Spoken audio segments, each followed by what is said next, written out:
El Salvador está en una escala de riesgo altísima y hay que mencionar que está en el top 5 de los países más endeudados de América Latina. Es decir, Interesante en eso. otras palabras, está en el lugar quinto, ¿verdad? Sí. Pero precisamente por eso es que ya es una deuda insostenible.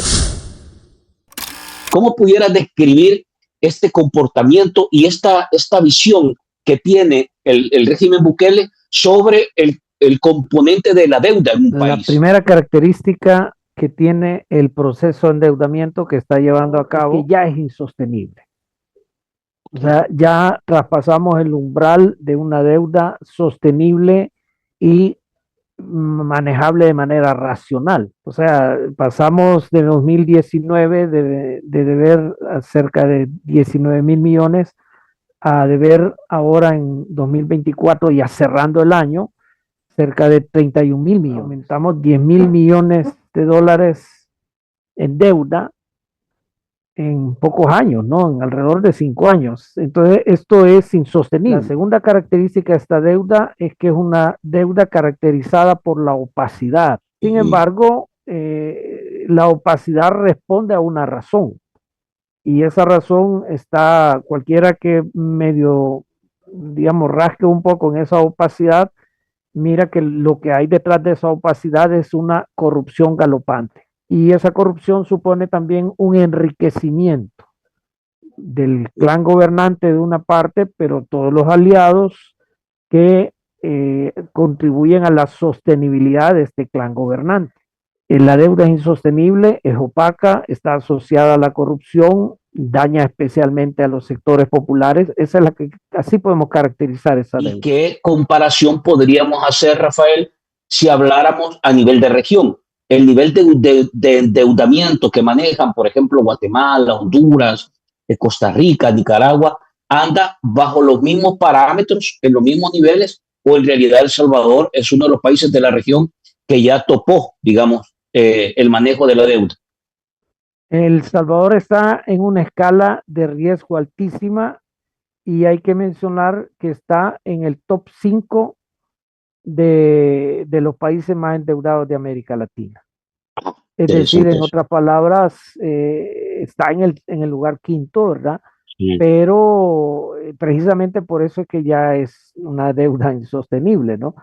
Estamos más endeudados que cualquier otro país de Centroamérica, pero aparte por las mismas características de nuestra economía, hace que estemos peor, ¿no? O sea, no somos una economía potente con productos de exportación grandemente reconocidos a nivel internacional, dependemos de las remesas, básicamente hay un 25% del PIB, ¿verdad? O sea, de cada 100 colones, $100 que circulan en El Salvador, 25 vienen de la remesa, ¿no? Entonces, no, la situación en El Salvador es muy grave, ¿no? En ese aspecto. Si la deuda ha crecido alrededor de 10.000 millones, 11.000 millones en los últimos 5 años, en ese corto plazo, deberíamos de alguna manera haber cambiado algunos indicadores. Por ejemplo, el de desigualdad, no sé, el de pobreza, el de alfabetización, el de educación, el de salud, algún indicador. Entonces, ¿qué indicadores se han movido? ¿Y se han movido a favor del desarrollo o en contra del desarrollo? Se ha movido a favor del desarrollo de los sectores empresariales, de los sectores acaudalados. En la actualidad, los sectores pudientes del Salvador ganan más. Si antes, digamos, participaban alrededor de un 52% de la riqueza creada en El Salvador, ahora han subido de porcentaje. En otras palabras, todo ese dinero ha ido a beneficiar especialmente a los sectores dominantes. Ha aumentado la pobreza en El Salvador, especialmente la pobreza absoluta.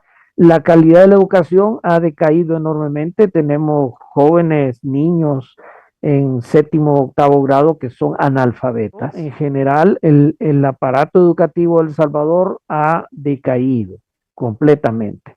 El aparato de salud en El Salvador ha decaído. El apoyo a la agricultura ha caído drásticamente. Por primera vez, por ejemplo, ante estas lluvias de la tormenta Sara, como no se repararon las bordas, las personas de las comunidades del Bajo Lempa fueron afectadas en su agricultura, y todo esto es porque no hubo inversión preventiva que antes había. Entonces, ¿a dónde se está canalizando ese dinero? Por ejemplo, puede que alguien diga, se ha invertido en el centro de San Salvador, así sea que se reparen 4 o 5 veces la misma acera, pero esa inversión no ha beneficiado a los sectores populares. No, y entonces esa es la tónica acá. Toda esa inversión, todo ese endeudamiento del Estado no está favoreciendo a los sectores populares ni a la nación. Esos 2.000 millones de dólares anuales que el Estado ha captado, en su mayoría han sido invertidos para beneficiar los procesos de acumulación de este sector empresarial, en perjuicio de la sobrevivencia de los sectores populares y las capas medias. Pero se estimaba que un 20% del presupuesto del país en los años 90, por ejemplo, se quedaba en corrupción. Me parece que en la actualidad la cuota del presupuesto del país, que es fundamentalmente financiado con deuda pública, se va hacia el rubro corrupción. No puedo estimar en cuánto, pero sí me atrevería a decir que anda mucho más arriba de un 20% en la actualidad. Por algo necesitan esa reserva. reserva, ¿no?